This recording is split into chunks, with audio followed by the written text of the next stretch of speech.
വേണമെങ്കിൽ ഒന്ന് സ്ക്രീൻഷോട്ട് എടുക്കുക. ഇപ്പോൾ ഇവിടെ ഞാൻ പറയുന്ന കാര്യം എന്ന് വെച്ച് കഴിഞ്ഞാൽ, നമ്മൾ ക്വസ്റ്റ്യൻസ് അപ്രോച്ച് ചെയ്യുമ്പോഴത്തേക്കും നമുക്ക് ഇപ്പോൾ നിങ്ങൾ പ്രിപ്പയർ ചെയ്യുമ്പോഴാണെങ്കിൽ ഉള്ളൊരു കാര്യം എന്ന് വെച്ചാൽ നിങ്ങൾ യൂട്യൂബ് അല്ലെങ്കിൽ എന്താണ് പബ്ലിക്കായിട്ട് കിടക്കുന്ന റിസോഴ്സ് നിങ്ങൾ യൂസ് ചെയ്യുന്നത് നല്ലത് തന്നെയാണ്. ഞാനും റെഫർ ചെയ്യും. പക്ഷേ എപ്പോഴും നിങ്ങളുടെ റിസോഴ്സ് റെഫർ ചെയ്യുമ്പോൾ നിങ്ങൾ മനസ്സിലാക്കേണ്ട കാര്യം വെച്ചാൽ നമുക്ക് ടൈം ഒരു ഭയങ്കര ഫാക്ടറാണ്. 90 ക്വസ്റ്റ്യൻ 75 മിനിറ്റിൽ ചെയ്യാമെന്ന് വെച്ച് കഴിഞ്ഞാൽ ഒരു ക്വസ്റ്റ്യന് 1 മിനിറ്റ് പോലും അവർ തരുന്നില്ല.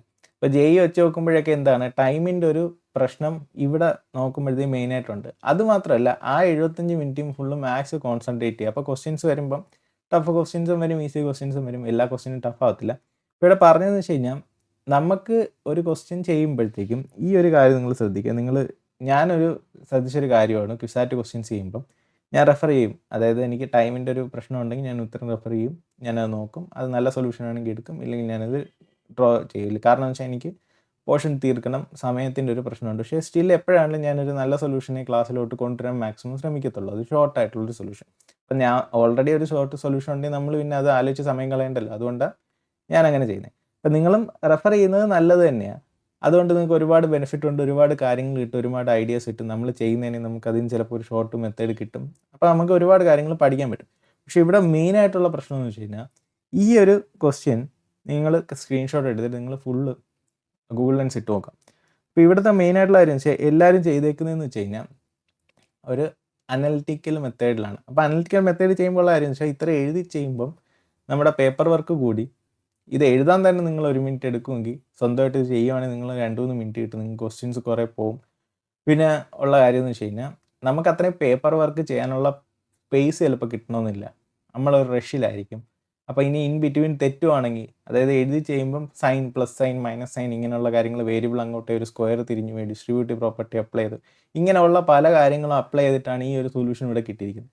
പക്ഷേ ഇതിനെല്ലാം നമുക്ക് ജോമെട്രി ആക്കി മാറ്റാൻ പറ്റുമെങ്കിൽ നമുക്കൊരു ജോമെട്രി ഡ്രോ ചെയ്യുമ്പോഴത്തേക്കും നമ്മൾ അറിയാവുന്ന ട്രയാങ്കിൾ ഇനിക്വാളിറ്റിയൊക്കെ വെച്ച് നമ്മൾ അതിൻ്റെ മാഗ്നിറ്റ്യൂഡും കാര്യങ്ങളൊക്കെ കണ്ടുപിടിച്ച് കഴിഞ്ഞാൽ ഇങ്ങനൊരു സൊല്യൂഷൻ, അതായത് ഞാൻ ഇങ്ങനെയാണ് പോകുന്നത്, ഇങ്ങനെ ഒരു സൊല്യൂഷനിലോട്ട് എത്തിക്കഴിഞ്ഞ് കഴിഞ്ഞാൽ നമുക്കിത് ജോമെട്രി ആയി കഴിഞ്ഞാൽ ഇത്രയേ ഉള്ളൂ. എത്ര പേപ്പർ വർക്ക് വേണം? 2-3 വര ക്രോസ് വരച്ചിട്ട് ഇവിടെ നമുക്ക് 1 യൂണിറ്റ് ആണെങ്കിൽ നമുക്ക് അതിൻ്റെ വാല്യൂ ഈ 2 പോയിൻ്റ് ആണെന്ന് കിട്ടും. അത്രയേ ഉള്ളൂ. കണ്ടോ, ഐസഡിൻ്റെ വാല്യൂ +1 -1 ആ സെൻട്രി വന്നിട്ടുണ്ട്, എക്സ് ആക്സിലെ പോയിൻ്റ് ആണെന്ന് കിട്ടുന്നത്. അപ്പം അങ്ങനെ നമുക്ക് ജോമെട്രി ആയിട്ട് ചെയ്യാം. അതാണ് നിങ്ങൾ മെയിനായിട്ടും സെൽഫായിട്ട് നിങ്ങൾ നോക്കുമ്പോൾ നിങ്ങൾ ഫോക്കസ് ചെയ്യേണ്ട ഒരു കാര്യം. അതായത് നിങ്ങളെ സൊല്യൂഷൻസ് നിങ്ങൾ ഷോർട്ടാക്കി എടുക്കുക. അതായത് കിട്ടുന്ന സൊല്യൂഷൻ അതുപോലെ തന്നെ നിങ്ങൾ എടുക്കാതെ നിങ്ങൾ അതിൽ നിന്ന് പ്രോസസ്സ് ചെയ്ത് അല്ലെങ്കിൽ എന്താണ് സെൽഫായിട്ട് സൊല്യൂഷൻസ് ബ്രിങ് ചെയ്താലും നിങ്ങൾക്ക് ഈ ഒരു എക്സാമിൽ കുറേ കൂടി മാത്സ് നല്ലപോലെ കയറിപ്പോകാൻ പറ്റുള്ളൂ. കാരണം ടൈം മാനേജ് ചെയ്യാൻ പറ്റത്തില്ല. കാരണം ഇത്ര എഴുതി ചെയ്യാൻ എത്ര സമയം എടുക്കും? നിങ്ങൾ നോർമലി ഒന്ന് എഴുതി നോക്കുക, ഒന്ന് ശ്രദ്ധിച്ച് കോപ്പി ചെയ്തൊന്ന് എഴുതി നോക്കുക. അപ്പം തന്നെ നിങ്ങൾക്ക് ഇത്തിരി സമയം കിട്ടി.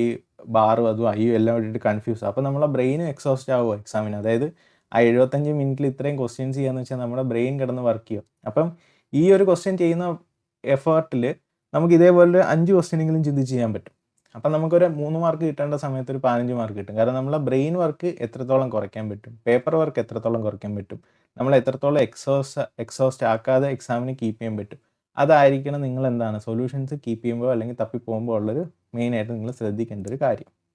ഇനി രണ്ടാമത്തെ കാര്യം എന്ന് വെച്ച് കഴിഞ്ഞാൽ, ഇപ്പോൾ ഒരു ക്വസ്റ്റ്യൻ ഉണ്ട്, Z+1 / Z⁻+1 അല്ലെങ്കിൽ 1 + Z⁻.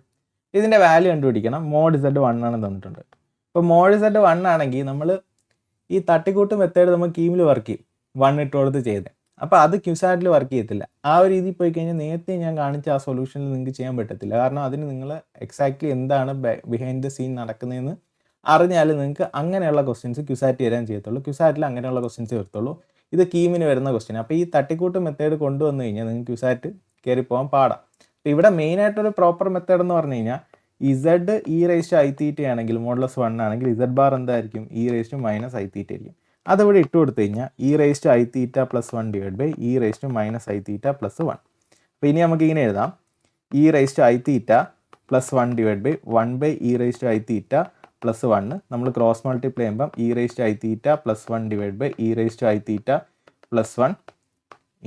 e⁻i⁻+1 ഇനി എല്ലാത്തിനും ഒരു മോഡുലസ് എടുക്കുമ്പോൾ ഇങ്ങനെ വരും. മോഡുലസ് സെപ്പറേറ്റ് വേണമെങ്കിൽ നമുക്ക് സ്പ്ലിറ്റ് ചെയ്യാം. ഇത് 1 ആയി മാറി. ഇനി ഇത് യൂണിറ്റ് കോംപ്ലക്സ് നമ്പർ എല്ലായിരുന്നു Z 1 ആയിട്ട് കിട്ടും. അപ്പോൾ ഇവിടെ നമ്മൾ കാര്യം അറിഞ്ഞും കൊണ്ട് ചെയ്യുന്നതും ഇവിടെ നമ്മൾ അറിയാതെ 1 ഇട്ട് കൊടുക്കുമ്പോൾ 2/2 ചെയ്യുന്നതും തമ്മിലൊരു വലിയ വ്യത്യാസമുണ്ട്. അപ്പോൾ ഈ ഒരു വ്യത്യാസമാണ് നിങ്ങൾക്ക് ക്യുസാറ്റ് മാത്സ് എക്സാമിന് നിങ്ങൾക്ക് മാത്സിന് സ്കോർ ചെയ്യണമെങ്കിൽ നിങ്ങൾക്ക് കിട്ടാൻ പോകുന്നത്. അതായത് എന്താണ് നടക്കുന്നത് അതറിഞ്ഞ് അപ്രോച്ച് ചെയ്ത് കഴിഞ്ഞ് കഴിഞ്ഞാൽ എക്സാം എളുപ്പം. കാരണം എന്ന് വെച്ച് കഴിഞ്ഞാൽ ഇങ്ങനെയുള്ള സിമ്പിൾ ക്വസ്റ്റ്യൻ അല്ല ക്യുസാറ്റ് വരുന്നത്. ഇനി രണ്ടാമത്തെ രീതി എന്ന് വെച്ചാൽ ചിലർ അനലിറ്റിക്കൽ മെത്തേഡ് ഇടും. അനലിറ്റിക്കൽ മെത്തേഡ് ഇടുമ്പോൾ ഇസഡിന് എക്സ്പ്ലസ് ഇട്ടിട്ട് കൊണ്ടിരിക്കുമ്പോഴത്തേക്ക് ഒരുപാട് സമയം പോകും. അപ്പോൾ നിങ്ങൾ എന്താ പറയേണ്ടത്, ക്വസ്റ്റ്യൻസിനെ അപ്രോച്ച് ചെയ്യുന്ന രീതിയാണ് നിങ്ങൾ ശരിക്കും മാത്സ് അത് കിട്ടുമോ ഇല്ലയോ എന്നുള്ളത് ആക്കുന്നത്. അപ്പോഴത്തേക്കും ഇങ്ങനെയുള്ള ക്വസ്റ്റ്യൻസ് ക്യുസാറ്റിനകത്ത് കുറവായിരിക്കും. നമുക്ക് വരുന്നതെന്ന് വെച്ചാൽ നേരത്തെ ഞാൻ കാണിച്ച ക്യുസാറ്റ് ക്വസ്റ്റ്യൻ ആണ്. ആ ലെവലിലായിരിക്കും നമുക്ക് ക്യുസാറ്റ് ക്വസ്റ്റ്യൻസ് വരാൻ പോകുന്നത്.